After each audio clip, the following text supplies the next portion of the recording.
geger.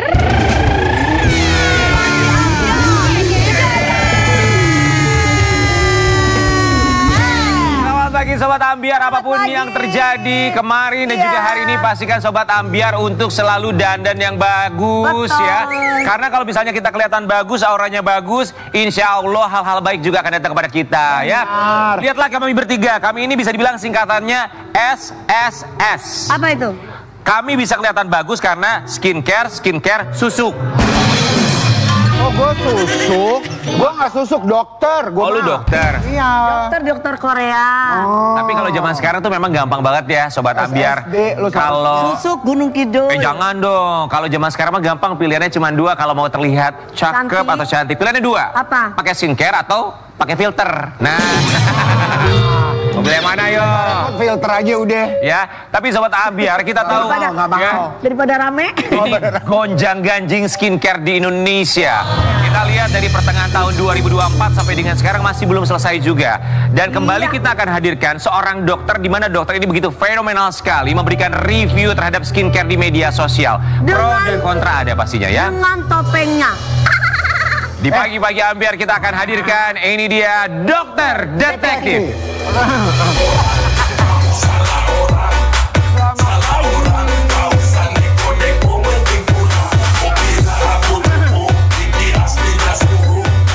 Jalan Doktif. Silakan dokter.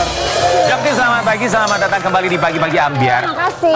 Kita manggilnya Doktif, dokter detektif, atau boleh manggil nama dokter Doktif aja. Doktif. Tapi sejujurnya kami tuh nggak pernah tahu nama Doktif tuh aslinya dokter apa sih, Dok? Nggak ada. Oh, nggak ada. Jadi mau Nggak pernah tahu sih sebenarnya masyarakat. Doktif Cuma kan doktif dokter aja. detektif kan? Iya, Dia tapi doktif aja. jadi mau tetap keep anonymous gitu. Iya, betul. Oke, baik. Doktif, kami semua di sini ucapkan terima kasih. Kami sudah menyediakan waktunya datang ke sini. Kalau misalnya kita boleh bertanya kepada dokter, satu kalimat yang menggambarkan industri skincare di tanah air, menurut Doktif seperti apa? Saat ini. Kalau doktif lihat sudah mulai perbaikan. Alhamdulillah Banyak sudah mulai perbaikan. membaik, sangat banyak. Jadi dari pabrik-pabrik, dari owner sudah luar biasa perubahannya. Oke. Oke, baik. Doktif, kita mau kasih lihat terlebih dahulu. Kemarin ada satu kejadian ketika Doktif dipanggil oleh BPOM bersama dengan teman-teman sejawat lainnya dan juga para influencer. Selepas pulang dari sana, ada kejadian Sebentar, yang sebelumnya gosipnya gimana hanya Doktif yang dipanggil ya. Oke. Ada saat itu dan faktanya semua influencer. Ternyata banyak ya. Baik, itu fakta yang kami belum ketahui. Terima kasih sudah meluruskan. Tapi selepas acara tersebut, kabarnya Doktif didatangi oleh beberapa oknum, kita pun tahu siapa mereka, dan kita akan lihat terlebih dahulu seperti apa. Nanti Doktif boleh cerita kronologisnya seperti apa. Ini dia. Silakan dok. Oke. Sebelum menjelaskan, kami juga sudah hadir di sini korban penggunaan krim merkuri. Ada Olah Ramlan. Karena baru datang. Orang baru datang. Lu kelamaan skincarean lu pagi-pagi datang ke sini. Mohon maaf, saya jarang banget pakai skincare. Ya, nggak pernah ya. Udah mulus dari sananya ya. Oke, ini tuh perhatian satu Indonesia lah. Bukannya BA, kan sudah enggak. Oh, udah enggak. Tahu Udah lo pecah masalah kongsi BA. dong. Udah pecah kongsi. Bukan pecah kongsi, Pecah udah kongsi. kelar. Ya udah. Ntar dikasih kena. Ntar dikasih tahu deh, dikasih tahu ya rahasia-rahasianya. Mau dikasih tahu bukan rahasianya. Dok, tapi boleh kita bahas ya, itu peristiwa malam di mana dokter didatangi oleh salah satu owner skincare karena selepas Doktif pulang dari BPOM, Doktif mereview produknya dan dia merasa tidak terima saat itu. Kurang lebih seperti itu ya, Dok ya. Dokter boleh ceritakan seperti apa sebetulnya? Jadi seperti yang bisa dilihat untuk cara mereview Doktif bisa dilihat. Masih ada videonya ya. Iya. Dan Doktif juga berkonsultasi dengan pihak Badan POM. Dan mereka mengatakan tidak ada masalah dengan itu. Tidak ada masalah untuk Review yang Doktif lakukan kemarin tentang produknya dia. berarti itu dokter ketemu lagi dengan BPOM untuk membahas review yang dimana malam tersebut dokter didatangi oleh SS. Betul. Jadi menurut BPOM fine, tidak masalah. Fine, tidak ada masalah. Dokter jelaskan di sini. memang itu ya. Fine, tidak ada masalah. Dan di sini Doktif ingin mengucapkan apresiasi yang luar biasa kepada Kepala Badan POM Prof. Dr. Taruna M. Biomed PhD yang beliau tidak pernah melarang influencer untuk mereview. Oke. Tetapi beritanya jadi digoreng luar biasa, berubah semua. Tapi kan di sini dok, kalau misalkan kita mereview sebuah skincare atau apapun itu skincare-nya kan harusnya kan ada konsultasi dulu kepada pihak BPOM, baru kita mengeluarkan Tidak pernah ada aturan begitu, sayang. Tidak pernah. Oh, jadi kita sebagai konsumen dilindungi oleh Undang-Undang Perlindungan Konsumen. Dan di situ dokter menjelaskan ini loh produk yang sudah memiliki izin edar, aman, berbadan POM. Ya, tetapi ada satu produk polosan yang jelas melanggar aturan Badan POM. Dan itu harus diedukasi terus ke masyarakat berulang-ulang. Oke, dok, kita kembali ke peristiwa di malam tersebut ya. Kemudian akhirnya dokter didatangi. Apa yang dokter rasa bahwa ini harus dilaporkan ke pihak kepolisian? Emang tindakan apa yang dokter terima saat itu? Sudah banyak. Jadi mereka melakukan penyentuhan yang dimana SS menolak untuk mengakui dia menyentuh saya, tapi jejak digital ada. Menyentuh itu maksudnya kayak mendorong kah? Atau? Ada juga tindakan seperti itu, memegang dengan ini, menutup pintu dari restoran, di mana restoran itu masih terbuka. Di situ di dalam masih ada konsumen yang makan. Baik. Gitu. Ya. Jadi menimbulkan kegaduhan sendiri yang menurut dokter itu cara-cara yang tidak beretika dan melanggar. Baik, pada akhirnya dokter melaporkan pihak SS pun juga sebaliknya pihak SS melaporkan dokter ya? Tidak, sebelumnya mereka tidak ingin. Jadi mereka ingin melakukan mediasi, perdamaian di ruangan mediasi. Oh, sebentar. Jadi baik, ini kami baru tahu bahwa sebetulnya mereka ingin ada mediasi. Betul. Jadi memang ada bukan mereka. Jadi dari pihak polisi, Polsek Pulau Gadung pada saat itu yang memanggil dari mereka, dokter sempat khawatir gitu kan, karena di situ pada saat di rumah makan itu ada bilang kita polisi, nggak usah telepon polisi, kita sendiri polisi. Dari oknum mereka, oknum mereka. Oke, baik. Ternyata setelah keluar pun mereka mengakui berganti menjadi oknum TNI. Dan saya dengan tegas bilang, kamu oknum TNI dari mana? Siapa nama kamu? Tapi dia membalikan badan, nggak berani. Baik, jadi secara langsung atau tidak kami berasumsi bahwa dokter mendapatkan dugaan tindakan intimidasi saat itu. Betul, Bang. Oke, baik. Tapi pada akhirnya saling melaporkan mereka katanya minta mediasi. Pertanyaannya adalah yang minta mediasi itu pihak si SS ataukah memang dari pihak polisi yang ingin memediasi mereka? Itu pertanyaannya. Oke, jadi pada saat di ruangan mediasi, ini SS bertanya kepada dokter. Sebenarnya kita tidak ingin ribut. Kita hanya ingin tahu barang itu didapat dari mana. Itu pihak SS, dok. Itu pihak SS. Di sini dokter akan jawab ya, silakan. Supaya masyarakat tahu. Pihak Badan POM sudah mengetahui reseller itu per tanggal 20 Desember 2024.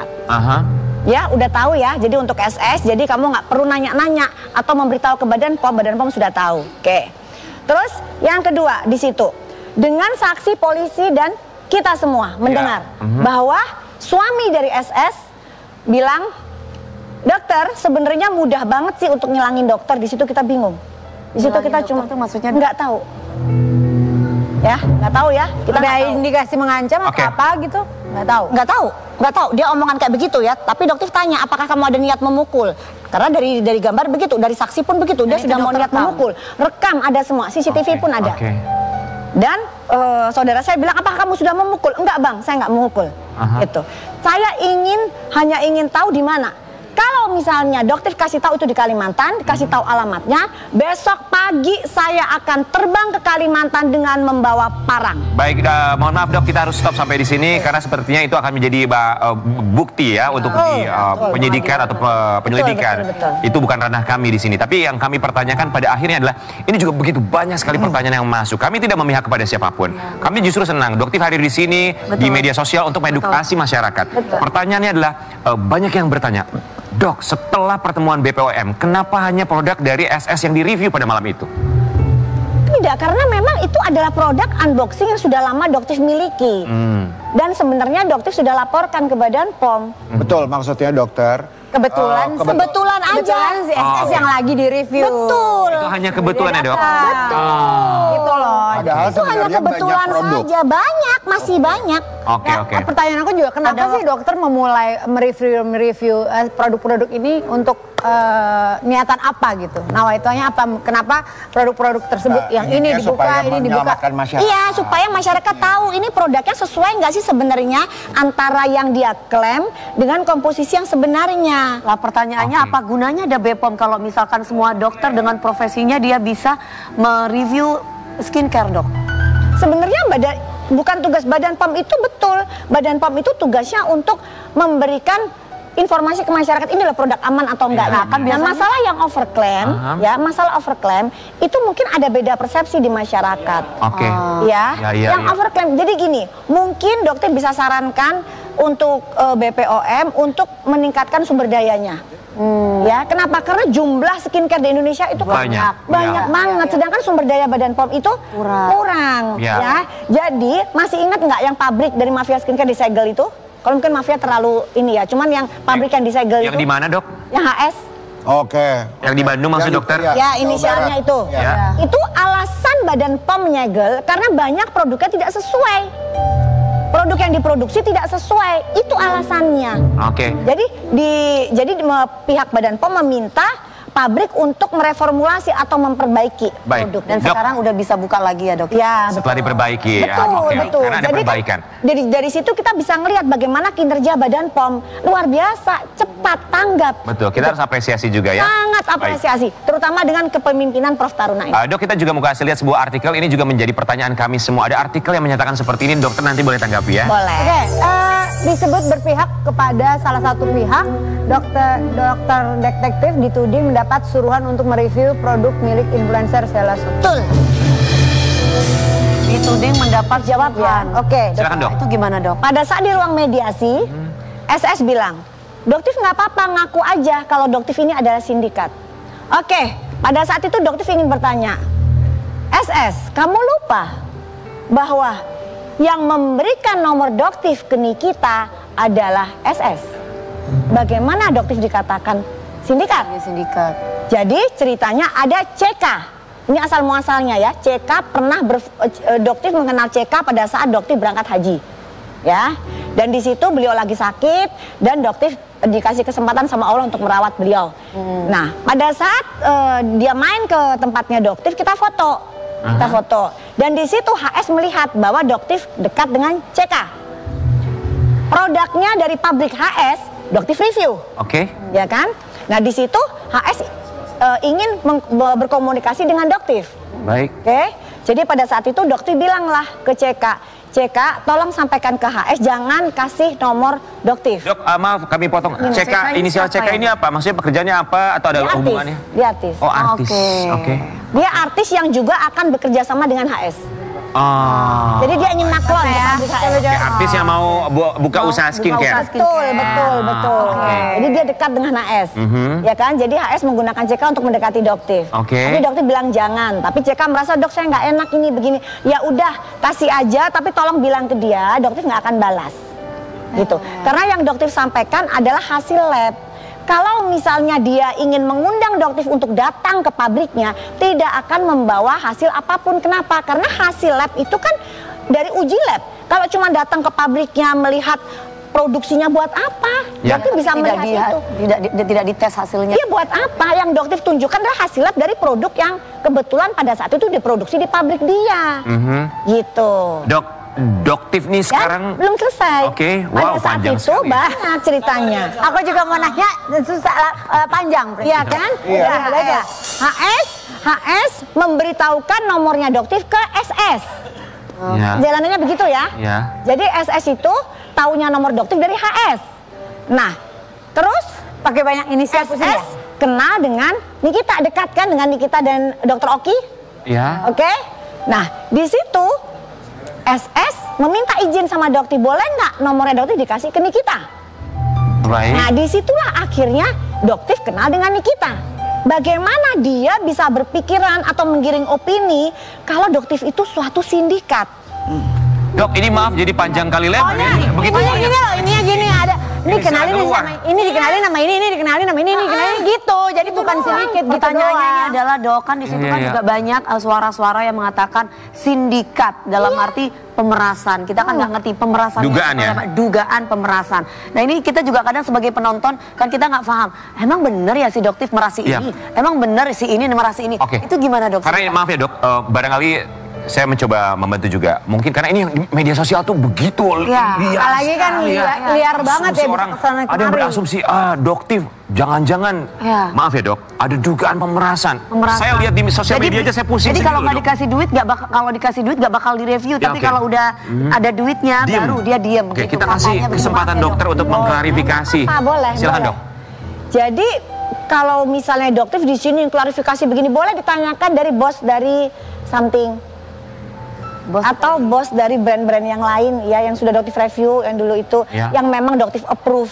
Karena memang sesuai dengan hasil labnya dokter sampaikan. Nah, ini pertanyaan saya berikutnya, dok. Nah, kalau misalnya memang dituduh sebagai pemeras atau lain-lain, kan gampang dibuktikan saja kapan transfernya, kapan terima. Gampang banget, ini negara hukum, Kak. Paling gampang ada tracknya ya. Nah, pertanyaan aku ya, misalnya dokter udah tahu ini produk nggak bagus, apa segala macam. Ada nggak komunikasi awal dulu dengan si owner gitu? Sampai ada. Misalnya ownernya nggak peduli, lalu dokter review gitu. Kan maksudnya dari awal aku baik-baik dulu, mencoba ngobrol secara kekeluargaan. Ini produk lo nggak bagus nih, ini segala macam. Nah, baru dokter ngomong apa langsung aja gitu. Karena emang nggak suka. Pernah ya dokter bilang ya. Jadi mungkin ada yang dari awal sebelum kasus ini muncul, bahkan dokter langsung menghubungi pabriknya. Oke, tapi ditanggapi nggak ada, kan pabrik nggak ada. Kan pabrik terlalu besar ya. Pada saat itu dokter bukan siapa-siapa. Baik, pada akhirnya setelah itu owner skincare apakah dokter juga menghubungi? Betul, tapi juga nggak ada jawaban. Jadi berarti awalnya tuh sudah ada niat baik ya. Bahkan buktinya pun ada. Gitu. Tapi tidak ada respon ya dok. Ada respon, akhirnya dia keluar. Muncul lah jadi namanya doktif. Dok, iya. Betul. Tapi dokter ini keren banget loh. Maksud aku gini loh, bisa mereview termasuk dengan lab. Saya kemarin sempat menyaksikan dokter berbicara di BPOM, kemudian ada satu kalimat dari dokter bahwa dokter menguji lab di mana labnya belum atau tidak terverifikasi. Terakreditasi. Betul. Berarti dokter memasukkan produk tersebut ke lab yang belum atau tidak terakreditasi. Betul. Jadi maksudnya begini, terakreditasi itu dalam arti yang tidak tidak bukan seperti lab dari Mabes atau lab dari Badan POM. Tapi valid dok. Itu aja. Valid Maksudnya ya? begitu. Setiap lab kan itu beda aja, betul. Tapi masalahnya setiap produk itu dokter nggak melakukan cek lab satu kali. Jadi biasanya dokter beli dari official store yang ini. Ambil lagi dari yang ini, produk yang sama. Oke ya. Jadi dua produk. Dua produk dokter masukin sama-sama. Ya, di waktu yang berbeda. Oke ya. Jadi misal yang ini di bulan 11. Yang di sini setelah dia dokter review, berarti kan dokter berharap ada perbaikan. Di bulan selanjutnya. Nah, gitu ya. Di review lagi. Dokter cek lab lagi. Ternyata hasilnya sama, tidak ada perubahan. Itu yang membuat dokter. Jadi pertanyaannya kan kalau kita ngecek lab itu kan mahal banget, Dok.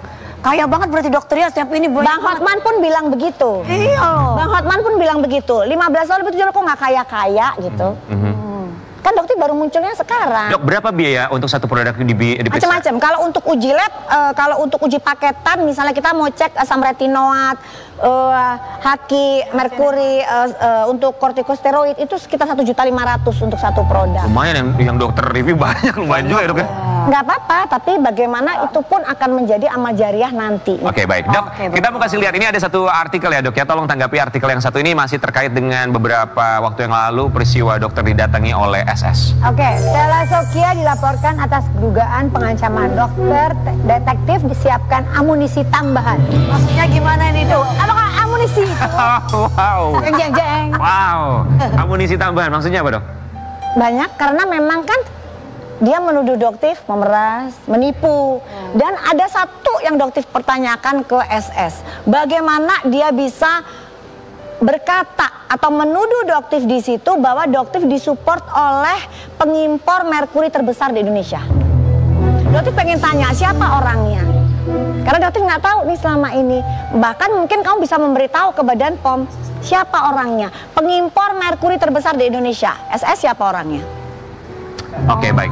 Ini ada satu postingan dari SS beberapa waktu yang lalu ya. Ya, preman online versus preman offline. Wow. Sama-sama preman, kita yakan doktif, sama-sama kita masuk bui nanti.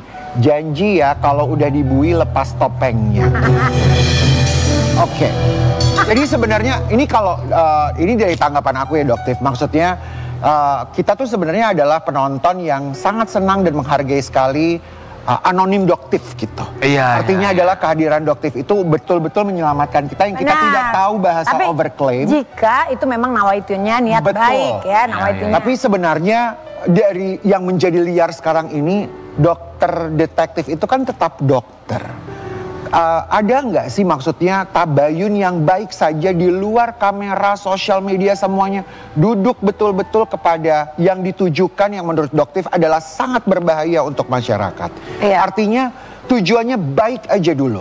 Di luar nanti pengancaman dari sini itu jadi jadi tontonan masyarakat yang menurut kita tuh, menurut jadi saya huru-hara gitu, jadi huru-hara gitu. Iya, jadi kan negatif Sementara pandangan dokter itu masyarakat kan nantinya. punya title as a doctor. Yes. Artinya adalah dokter untuk melayani semua masyarakat, membantu untuk menyembuhkan dan memberikan Iya. pelayanan. Apalagi dari kapasitas dokter mempunyai kewenangan untuk mereview katanya kan. Betul. Dan satu lagi juga biasanya ya kalau sama pasien sih agak-agak ini ya Confidential. Iya, Confidential. Ya, gitu loh. Betul. Maksudnya kenapa dokter tidak yang ya udah deh off semua kamera ini dan itu, saya mau untuk benar-benar menyelamatkan masyarakat Indonesia dan memperbaiki owner-owner Indonesia untuk jadi semua sehat, semua bisa berbisnis dengan baik dan untuk memajukan bisnis Indonesia. Karena kita yakin dokter Atau punya dengan dokter buka niat topengnya baik ya. aja gitu untuk Dan kenapa, dan pertanyaan saya dok, kenapa dokter Harus pakai topeng? nggak mau lepas topeng? Iya. Karena menurut saya seharusnya topeng itu hanya sebagai konten di sosial Baik, kita media. kasih kesempatan dokter untuk menjawab, silakan dok. Ya karena yang memang ini yang doktif inginkan, doktif tidak ingin dikenal dengan publik. Tetap anonymous ya. Tapi kenapa? Maksudnya aku gini, karena kayak aku di Trans TV, saya tuh diberikan status sebagai fashion police. Tapi kan di luar itu kan saya harus menjadi diri saya gitu. Bagaimana dengan Limbat yang tidak pernah bersuara? Beliau bisa bersuara, kok dia nggak pernah bersuara? Oh, dokter pengen punya ciri khas sendiri. Jadi berarti dokter Dan itu ada hak dokter, ya, itu hak masing-masing. Oh iya. Iya, oke. Baik. Dan seharusnya juga tadi bagaimana dengan dokter yang harusnya begini, bagaimana dengan DRL yang bertahun-tahun? Oke, berbicara mengenai DRL, kita mau kasih lihat ya dok yang satu ini dok ya. Usai Sheila Sokia, doktif adukan sosok diduga Richard Lee terkait pelanggaran kode etik. Oke, dok singkat, pelanggaran kode etik dokter yang diduga dilakukan Dr. Richard Lee yang akhirnya dilaporkan oleh doktif itu apa? Jadi gini, untuk melaporkan DRL itu sebenarnya juga atas saran dari Prof. Dr. Taruna Ikrar. Ya, jadi sebenarnya di acara itu pun Prof. Taruna juga berkata bahwa beliau ini adalah sebenarnya seorang dokter juga ya. Prof. Taruna adalah dokter ya. Jadi beliau itu sebenarnya adalah bapak yang ngomong kita semua. Jadi beliau itu bilang bahwa jangan membuat review yang akhirnya membuat gaduh gitu. Hanya itu saja, tapi tidak melarang. Karena memang masyarakat itu sebagai pengawas, ya juga bisa sebagai pengawas produk-produk yang ada di pasaran. Ya, gitu. oke. Dan beliau mengatakan kalau misalnya ada dokter yang melakukan pelanggaran etik, maka dilaporkan ke organisasi. Ya, dokter melaporkan dengan dugaan apa untuk DRL? Banyak untuk menjual produk yang tidak memiliki izin edar. Kemudian? Untuk menjual produk yang DNA itu, yang kemarin itu. Ya. Ya, terus menjual suplemen yang ternyata diduganya tidak ada kandungan. Baik, ini berbicara mengenai kode etik ya. Tapi beberapa waktu yang lalu juga Deddy Corbuzier dia juga melakukan sebuah monolog ini terkait dengan drama atau gonjang-ganjing skincare di tanah air. Pasti doktif sudah pernah menyaksikan Yang kebal monolognya. hukum itu ya. Deddy Corbuzier, kita lihat dulu ya sebentar ya. Ini dia. Ya, baik, rekan sejawat adalah saudara kandung. Tanggapannya dok? Nah itulah maksudnya yang aku tadi tanya. Oke. Pun juga jadi. Tapi di matanya doktif beliau bukan teman sejawat. Beliau tuh DRL. oh daerah. Karena begitu banyak pelanggaran yang beliau lakukan dan tidak ada yang berani melaporkan. Karena apa? Karena beliau teman sejawat dan perlu diketahui juga 2 tahun atau 3 tahun yang lalu beliau pernah disidang di MKEK. Apakah itu diketahui oleh publik? Jadi beliau sudah dinasehati baik-baik. Tapi tetap saja, terutama yang doktif paling ingatkan kepada DRL adalah injeksi stem cell yang dilakukan di klinik yang seharusnya tidak dilakukan di klinik dia. Baik. Itu membahayakan konsumen. Baik, jadi dokter merasa bahwa beliau bukan rekan sejawat. Bukan, karena yang namanya rekan sejawat dokter dia tidak mungkin di otaknya hanya untuk mengejar keuntungan semata. Ya, dia adalah pebisnis, dia bukan dokter. Baik, Dok, kita juga mau punya sebuah artikel ini berhubungan juga dengan BPOM. Boleh kita tampilkan ya? BPOM minta influencer tak asal rilis uji lab. Begini respon dari dokter detektif. Tanggapannya, Dok? Tidak begitu. Karena seperti yang tadi di awal sampaikan, dokter pada Boleh, akhirnya... karena masyarakat itu juga berhak untuk menyampaikan, dan yang dokter sampaikan adalah hasil uji. Misal nih, ada suatu produk tertentu dari misalnya brand G, dokter beli, ya, dia bilang di situ sunscreen, berarti apa? Melindungi dari paparan sinar matahari. Yang disarankan itu adalah SPF minimal 30 yang disarankan ya. Tetapi dokter uji dengan 2 produk ya, dengan yang batch yang berbeda pun dokter cek ternyata SPF-nya in vitro hanya 7. Apakah itu bisa memberikan perlindungan ke kulit? Tidak bisa, dan itu dipromosikan oleh dokter. Baik, secara bahasa klinis memang kami tidak begitu paham tentang hal itu ya, Dok, jadi itu yang dokter sampaikan. Untuk apa? Agar penjual skincare, apalagi dokter, lebih hati-hati menjual produknya. Baik. Karena kan masyarakat percaya, oh ini sunscreen bisa melindungi kulit, ternyata SPF-nya cuma 7. Gimana melindungi kulitnya? Dok, tapi kami juga apresiasi kehadiran dokter ini begitu luar biasa, bisa membuat orang jadi jauh lebih melek lagi tentang skincare. Tapi ini perhatiannya bukan hanya oleh netizen, mereka yang aktif di media sosial pun juga BPOM, termasuk juga Komisi 9 yang membawahi salah satunya adalah kesehatan. Dokter, seandainya misalnya diajak kembali untuk bertemu dengan Komisi 9 atau barangkali BPOM, maukah untuk bertemu kembali? Oh, dengan senang hati. Baik, kali ini kita akan undang salah satu anggota di Komisi 9 yang membahas tentang kesehatan di pagi-pagi ambiar. Ini dia, ada Uya Kuya.